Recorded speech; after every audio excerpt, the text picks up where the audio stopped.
She slapped me in front of 50 guests at my own engagement party.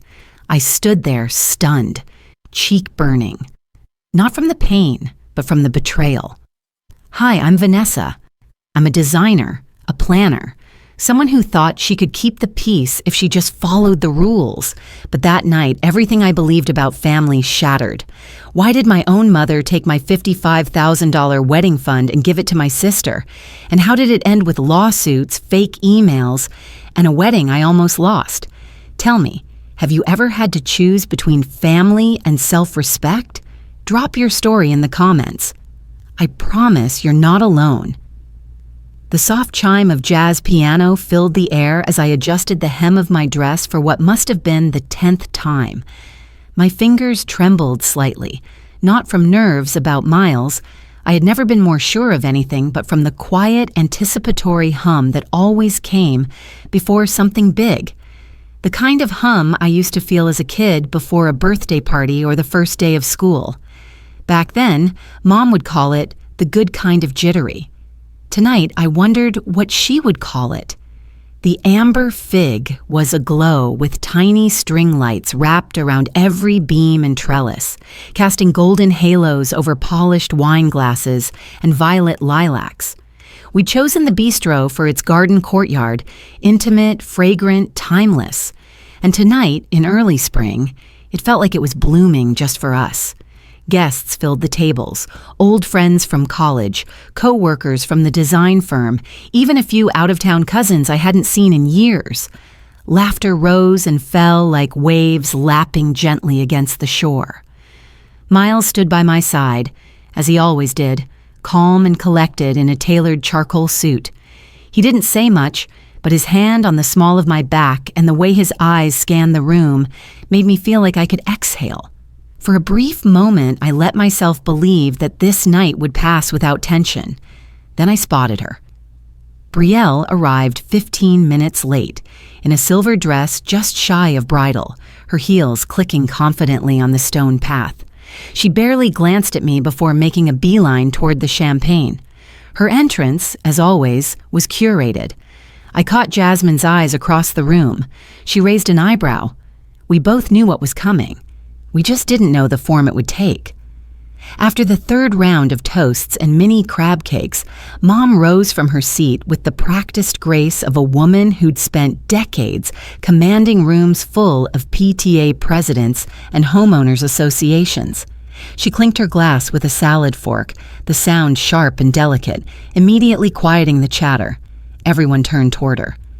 "First," she began, voice syrupy sweet, "let me just say how beautiful my daughter looks tonight. Vanessa, you have grown into such a thoughtful, talented woman. And Miles," she turned to him with a rehearsed smile, "we're lucky to welcome you into our family. Truly." Polite applause followed, and I smiled, even though her compliment felt slightly off. I was used to that from her. A sweetness laced with something else, like honey poured over a knife's edge. She raised her glass slightly higher. And now, an announcement. A ripple of anticipation moved through the guests. I tilted my head, uncertain. An announcement? "We've made a family decision," she continued, placing her free hand gently on my father's arm. He didn't meet my eyes. "After thoughtful discussion, Thomas and I have decided to reallocate the wedding fund we'd set aside for Vanessa." I blinked. To Brielle. Silence. I scanned the room. Some guests looked confused, others looked away. Jasmine sat up straighter, her fork pausing mid-air. Miles turned slowly toward me, searching my face for understanding. I let out a soft laugh, praying it was a joke. "That's not funny, Mom." But she didn't laugh. "It's not a joke, sweetie," she said, eyes steady. "Your sister is getting married later this year. She and Colin are struggling financially. They need it more. You and Miles have good jobs. You'll be fine." The room shrank. The lilacs on the table blurred. I felt Miles' hand gently press my back again, but I was no longer in the garden. I was 8 years old again, watching Brielle get the last cookie because she was having a hard day, or the new bike because she didn't feel special lately. And I'd been told again and again that I was strong enough to understand. Brielle stood up suddenly. "You know what, Vanessa? You could have offered. You always act like you're better than me, like you've earned more. Well, maybe it's time to share." "Share?" I whispered. "This isn't a pizza, Brielle. It's my wedding." Her eyes narrowed. "Your wedding isn't more important than mine. I planned ahead. I saved. I said no to things so this could happen. You blew through your fund." "She lives more simply than you do," my mother interjected, her voice clipped now. "She doesn't have much. Because she made different choices, Mom, and that's not my responsibility to fix."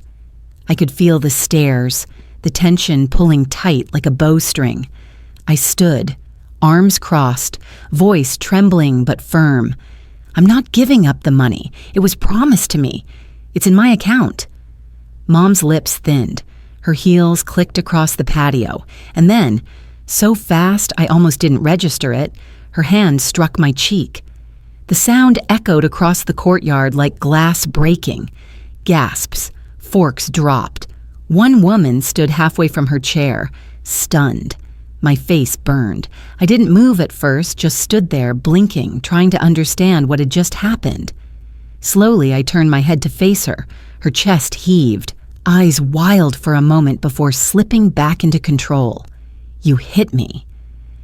I didn't say it aloud, but my silence said enough. Jasmine rushed toward me, placing a hand gently on my arm. Miles stepped forward but didn't speak. He knew this wasn't the moment for fixing. And then, quietly, just behind me, I heard a voice. "Should we call someone?" I turned slightly. It was a waiter, barely out of college, face pale, phone in hand, and that's when it hit me. This night would not end in celebration. This night would be remembered for something entirely different. The rain began as a mist, then thickened into something steady by the time Miles and I reached the car. I sat in the passenger seat staring out the foggy window as droplets trailed lazy lines across the glass. My cheeks still pulsed, the skin tender and warm. But what ached more, what settled in my chest like a stone, wasn't the sting. It was the silence that followed. Behind us, the amber fig flickered in the rearview mirror, now half empty and hushed. Guests had left in groups of twos and threes, murmuring their goodbyes with eyes averted, unsure whether to say congratulations or I'm sorry. No one really knew what to do when a celebration turned into a spectacle. Miles didn't speak for the first 10 minutes of the drive. His knuckles gripped the steering wheel tighter than usual, and though his jaw was set, I knew him well enough to sense the storm brewing inside. When we pulled up outside my apartment, he turned off the engine but didn't move. Instead, he reached over, touched the side of my face, not where she had hit me, but just below, and whispered, "You didn't deserve that." I nodded, unable to find the words yet. Inside, my apartment still bore the remnants of a celebration now spoiled. Balloons sagging slightly, an open bottle of Prosecco sweating on the counter, cards half opened on the coffee table. The glow I'd felt just hours earlier had completely vanished. I peeled off my shoes and jacket, moving like I was underwater. About half an hour later, a soft knock sounded at the door. I opened it to find Jasmine, her umbrella dripping and her brown hair plastered to her cheeks. She didn't say anything at first, just stepped in and hugged me, tight, arms around my shoulders like she was holding pieces of me together. "I brought reinforcements," she said after a beat, lifting a paper bag marked soup cycle. Inside was my favorite, tomato bisque and a grilled cheese sandwich wrapped in wax paper, still warm. I almost cried just from the smell. We sat on the couch without turning on the TV. The quiet was enough. "I keep replaying it," I murmured, wrapping my hands around the warm soup container. The slap, everyone watching, Dad not doing a damn thing. Jasmine exhaled through her nose. "It wasn't about you being wrong, Ness. It was about you breaking the script. And when you do that, people panic." She was right. My mother had always curated moments, Holiday photos, Sunday brunches, even arguments had to follow her internal rules. And when I didn't go along, I was called difficult. Or worse, ungrateful. When I was 12, I remember staying late at school to help paint a mural. I missed a family dinner and Mom lost it. She didn't yell in front of my classmates, but when we got home, she slapped me. Quiet, quick, controlled. That was the moment I learned love in our household came with terms. Compliance was the currency. I didn't realize how much that memory had stayed with me, tucked beneath years of therapy and distance, until tonight brought it all back in vivid color. A little after 10, my phone buzzed. A text from Brielle. "I didn't mean for it to get that ugly.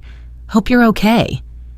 I started typing a reply, then noticed the message disappeared before I could finish. She'd unsent it. And then, almost laughably, another notification came through. A Venmo request. From Brielle. Captioned, "For therapy. Your fault." Jasmine glanced over my shoulder and scoffed. She has the emotional maturity of a parking ticket. I didn't respond. I just closed the app and set the phone face down on the table. Miles returned after making a few calls, one of them, apparently, to the police. "They've confirmed the report's being processed," he said gently. "They might reach out to you tomorrow for a follow-up." I nodded. Filing the police report earlier had felt like wading through cement. The officer, Ramos, had been kind and patient, walking me through each line while other guests slipped out of the restaurant behind us. Diane had said nothing during her arrest, just lifted her chin and allowed them to guide her out, like it was some rehearsal dinner she hadn't agreed to. Thomas stood nearby the whole time, never said a word, never looked at me. When I finally crawled into bed that night, Jasmine took the guest blanket and camped on the couch. The quiet between us wasn't awkward. It was a balm, but my mind didn't rest. I stared at the ceiling, tracing the swirls in the plaster with my eyes. "Too independent for your own good." That line. She said it the day I turned down an internship that would have kept me close to home. Said it again when I moved out early and didn't need their help with rent. And tonight, I saw it in her eyes. I had become someone she couldn't manage anymore. The next morning, the sky was still gray. I padded to the kitchen for coffee, grateful Jasmine had already started the pot. A knock came as I poured my mug. It was a courier, polite, uniformed, holding a flat manila envelope. "Vanessa Carter?" he asked. I nodded. He handed me the envelope and left. Inside was a letter from a law firm I didn't recognize. Diane and Thomas Carter versus Vanessa Carter. Misuse of educational family trust funds. I sank into the nearest chair. My breath caught somewhere between a laugh and a sob. Miles took the letter from my hands, scanning it quickly, then folding it again. "They're suing you," he said flatly. "They're actually suing you." I looked at Jasmine, who had just entered the room, toast in hand. "They're not coming for money," I said slowly. "They're coming for control." She didn't argue. She just nodded. That night, I curled up with my laptop to catch up on emails. 5 new messages, all from extended relatives. Different subject lines, but the same question in each. "Heard the wedding's off. Everything okay?" By the end of that week, I had gone from feeling heartbroken to flat out numb. Sleep came in patches. My appetite flickered in and out like a faulty porch light. The grilled cheese Jasmine had brought was the last full meal I remembered eating. I found myself staring at my phone more than usual, sometimes waiting for a text that would never come, sometimes bracing for one I hoped never would. Miles hovered just enough, like a lighthouse in fog, present, quiet, guiding. Still, I knew he was running low too. We were both moving through the aftermath like survivors, picking through the debris of something we never thought would explode. On Tuesday morning, I sat across from Savannah Lynn, a woman who somehow managed to be both terrifying and comforting in equal measure. Her law office smelled like eucalyptus and pine, with sleek furniture and crisp folders stacked like small fortresses across her desk. "I've reviewed everything," she said, flipping through my documents with a precision that made me feel like I was sitting across from a surgeon, not a lawyer. The account was transferred into your control when you turn 19. There are no legal constraints on how you use it. Your parents' argument hinges on the idea that there was an implied verbal agreement, which isn't enforceable. I blinked. So, that's it? They don't have a case? She looked at me over her glasses. Legally, emotionally, that's a different battlefield. I let out a laugh, sharp, short, maybe a little bitter. They're fighting for a narrative. They're fighting for an illusion, she corrected gently, and illusions don't stand up in court. Somewhere in the middle of that conversation, as Savannah outlined a possible counterclaim, my mind drifted to the sketch pad in my bag. I pulled it out almost automatically and started sketching the logo I owed a bakery client. Sweet little swirls around a cupcake, soft font, a spoon hidden in the lettering. It grounded me. Savannah paused to look at it. "That's charming," she said. "You still working?" "Trying to," I replied. "It helps me remember who I was before this." The next wave didn't take long. On Thursday morning, Jasmine sent me a screenshot.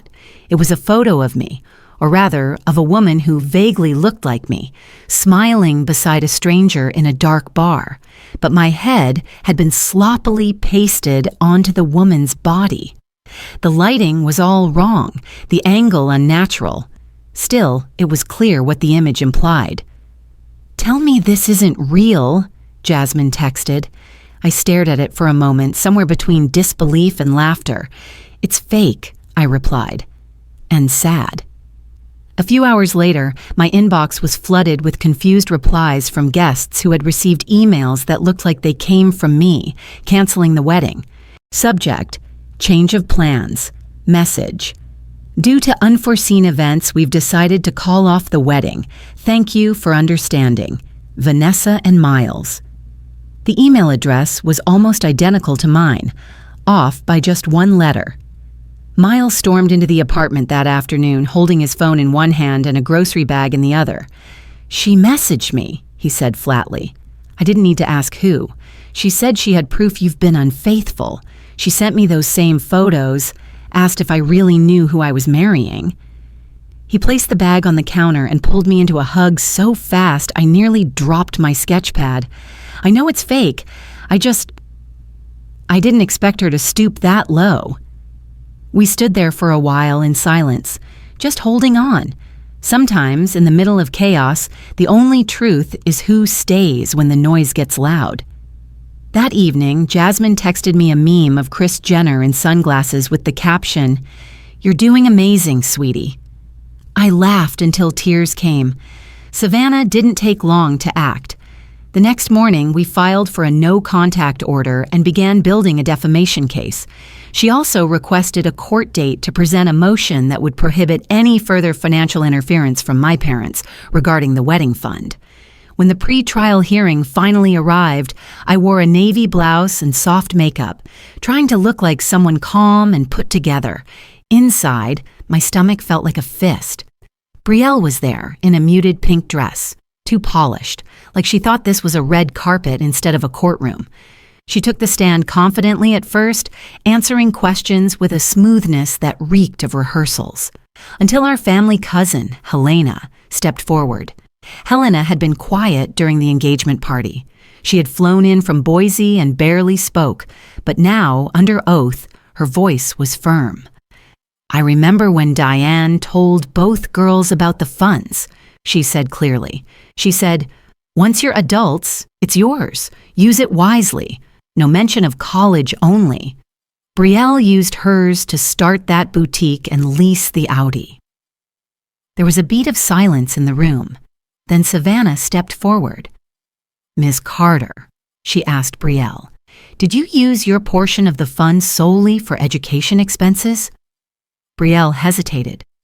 "Mostly." "Did you drop out of school and spend it on a business and car?" She looked down. "Yes, but no further questions." The judge didn't raise an eyebrow, but I caught a flicker of something shift in the energy of the room. It was like the illusion Savannah mentioned had cracked. Afterward, Miles took me to Grind and Grace, our neighborhood cafe. We sat by the window, sipping lavender lattes and splitting a blueberry scone.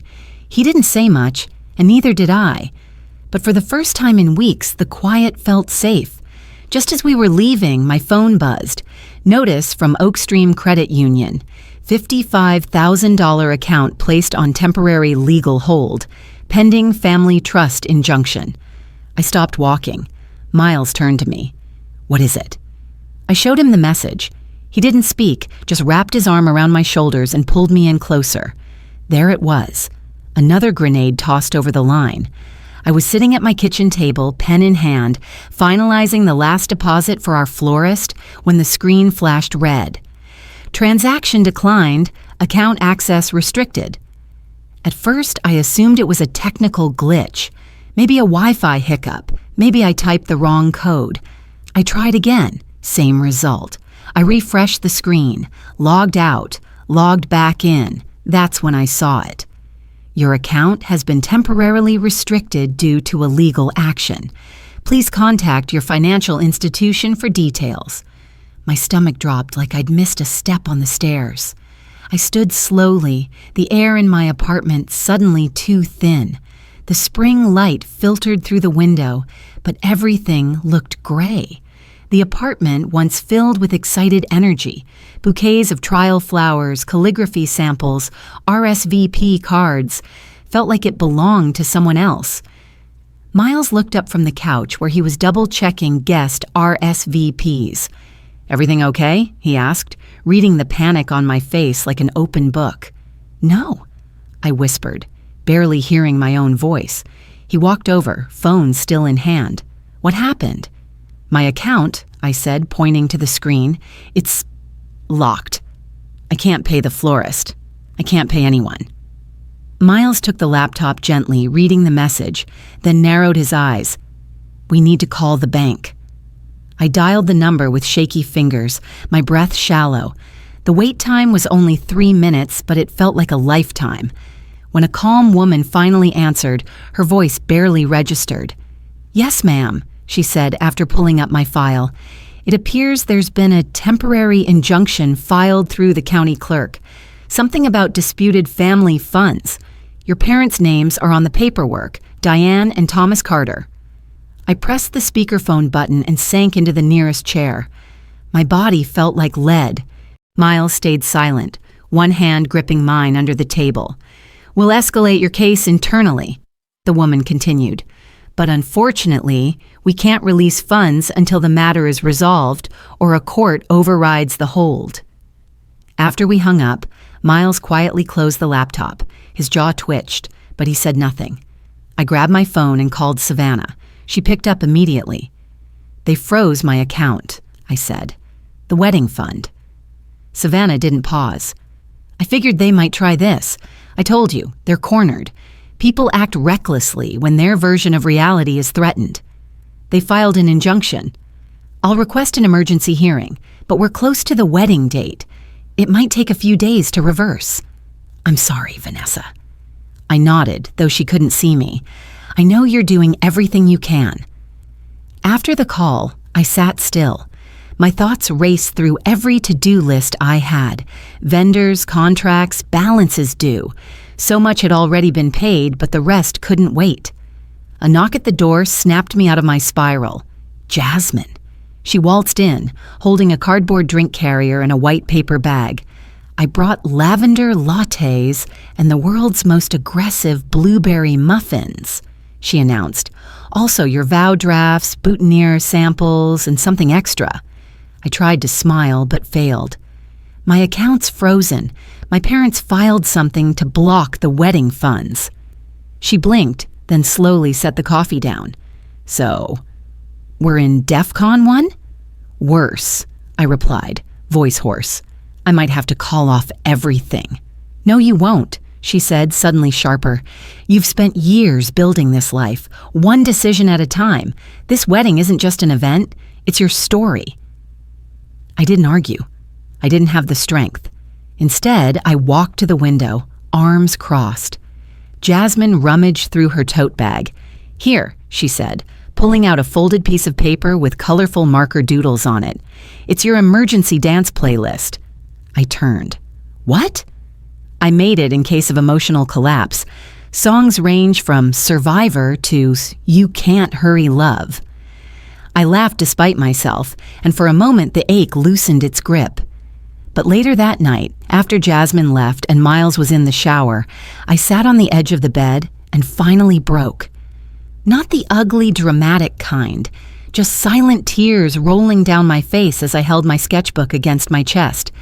Inside was the first wedding menu I ever designed. It was for a bakery's styled shoot. The font was uneven and I had used too many flourishes, but I remembered how proud I was. It had been taped above my desk for months back then. That was when I decided I wanted to create beauty for others.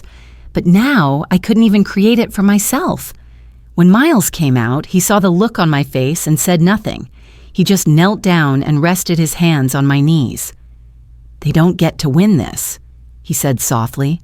"What are we going to do?" "We pay for it ourselves." I blinked. "Miles, I have savings. Not a ton, but enough to cover what's left. We use it. We move forward. This is our wedding, not theirs." His voice was steady, not performative. Just calm truth. "I hate that they've put you in this position," I whispered. "I hate it too," he replied. "But love gets loud when it's tested." I nodded slowly, and then for the first time in days, I felt something like warmth return. The next morning, as I checked my email to confirm vendor rescheduling, a new text popped up from Monica, my cousin from San Jose. Monica: "Hey, not sure if you've seen this, but Brielle posted a TikTok talking about how she's not invited to your wedding. She mentioned plans for the big day. Might want to prepare for drama. Screenshot attached." I opened the image.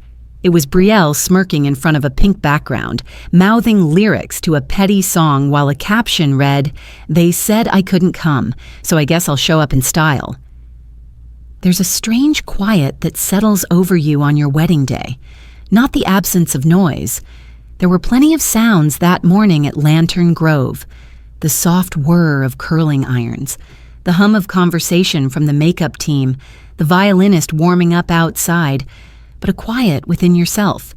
A stillness that comes when you know you've made a decision you won't take back. I stared at my phone one last time, rereading my no-entry list. Diane Carter, Thomas Carter, Brielle Carter. I had added it myself in bold sans serif font. Jasmine had printed it and handed it to the security team like it was sacred scripture.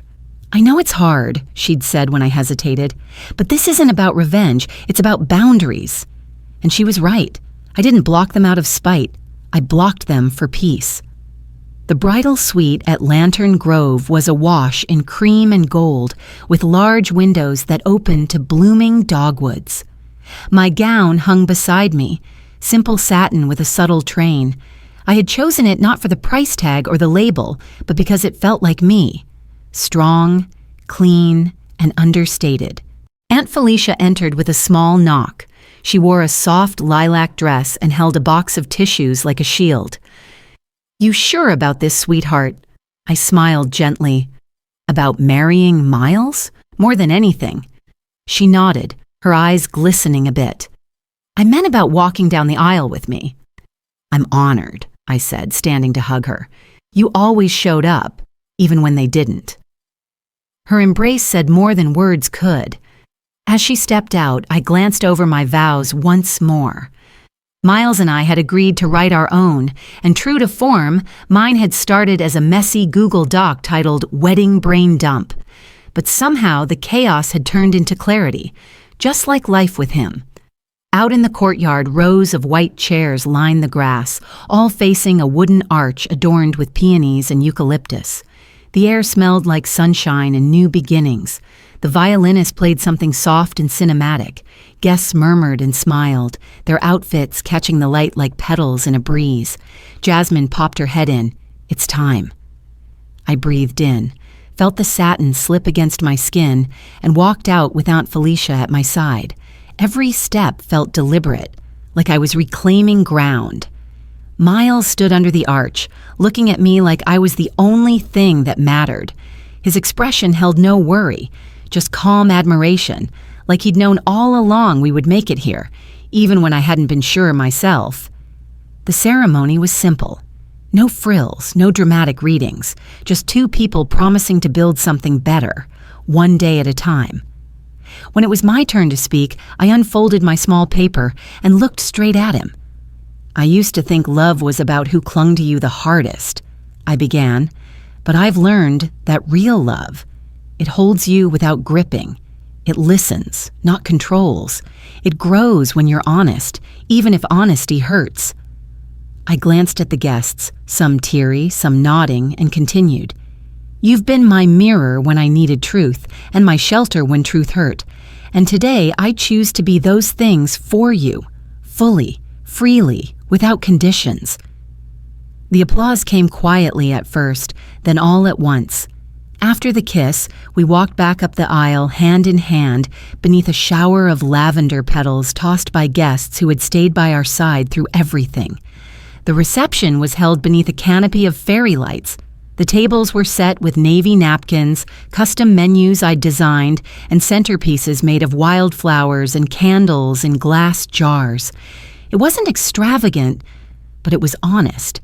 Ours. Guests complimented everything, from the food to the color palette.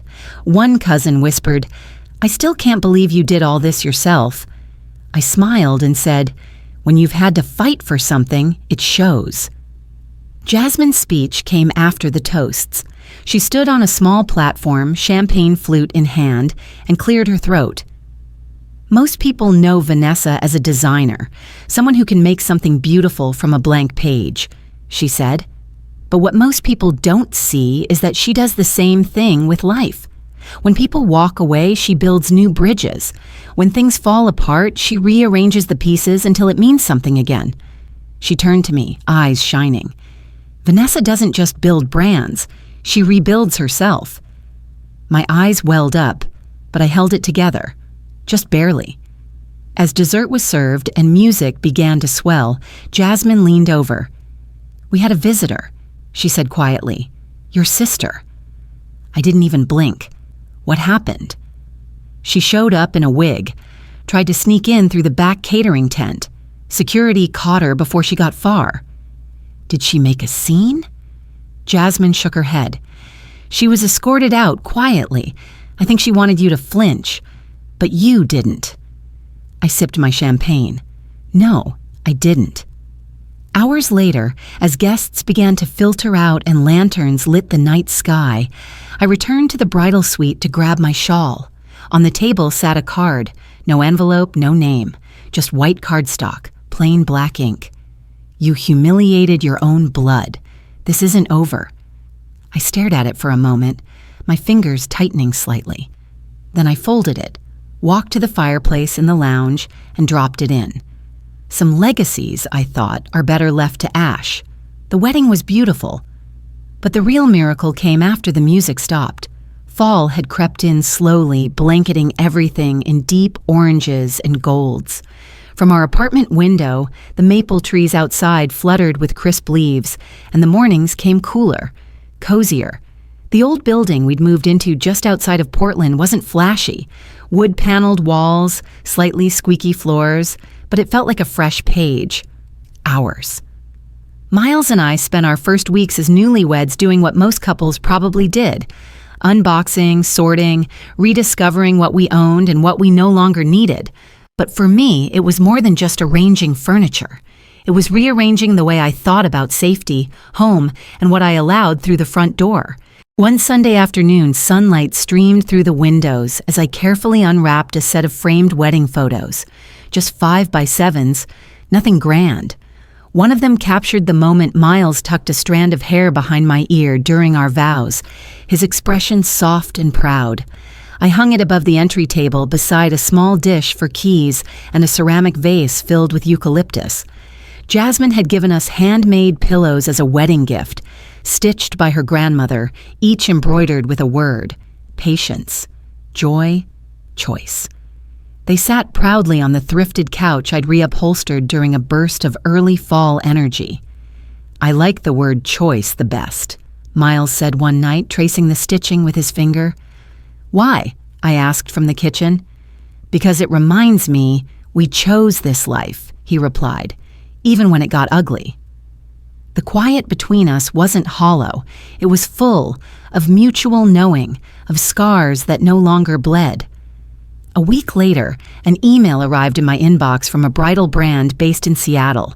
The creative director had been a guest at the wedding, friend of a friend, and she had loved the stationery I designed. "Would you be open to consulting on some seasonal designs?" the message read. "You made elegance look effortless. That's rare." I read it twice, heart swelling, then forwarded it to Jasmine with the subject line, "Look what resilience made." Speaking of Jasmine, she was still Jasmine, still texting memes, still showing up with banana bread and crisis playlists, and still occasionally asking hard questions, like that Thursday afternoon in late October when she came over for tea and dog cuddles. Oh yes, we'd adopted a dog. His name was Maple, a senior mutt with a white-tipped tail and a love for butterscotch biscuits. He snored loudly and hated the vacuum, but he fit into our apartment like he'd always been part of the blueprint. "He chose you," the shelter volunteer had said when Maple curled up at my feet. Maybe so. That afternoon, as sunlight filtered through our windows and Maple snored under the table, Jasmine casually asked, "Would you ever forgive them?" I didn't flinch. I stirred my tea and stared out at the falling leaves. "Forgiveness isn't the same as a welcome mat," I said quietly. "I don't owe access to people who tried to break me." Jasmine nodded but didn't speak. She knew better than to push. A few days later, Monica stopped by for lunch. We hadn't seen each other since the wedding, and she arrived with apple cider and a bag of cinnamon rolls from her favorite bakery. "I thought you deserved sweetness that doesn't come with strings attached," she joked. We ate at the kitchen counter, laughing about our awkward cousin Max and his obsession with spreadsheets, when the topic shifted. "So, Brielle's wedding happened," Monica said gently. I raised an eyebrow. "Did it?" "She got married at the Grand Garden downtown. Diane and Thomas footed the entire bill. Champagne fountains, violin quartets, imported linens, all of it." I waited. "But half the family didn't show up. Aunt Felicia declined. Uncle Ron said he didn't want to be part of the circus. Even some of Brielle's old friends skipped it after what happened." I nodded slowly. "And my parents?" "They're in debt," she said quietly. "They maxed out a line of credit. Rumor is they thought it would fix everything, that if they made it big enough, no one would remember the mess." I didn't respond with joy or vindication, just stillness. "I'm sorry," Monica added. "I'm not," I said after a moment. "I didn't burn that bridge. I just refused to keep carrying the wood." That night, Miles and I rearranged the furniture again, not because we had to, but because something about change felt good. We laughed as we tried to center the bookshelf and debated whether the dining chairs matched the rug. They didn't, but neither did we, and it still worked. Later, while he walked Maple, I sat at my desk with a blank sketch pad and a sharpened pencil. The desk faced a window where the last of the light bled through the blinds in warm streaks. I began to draw. Lines, curves, a soft logo for the bridal brand, then a menu design, then a seating chart.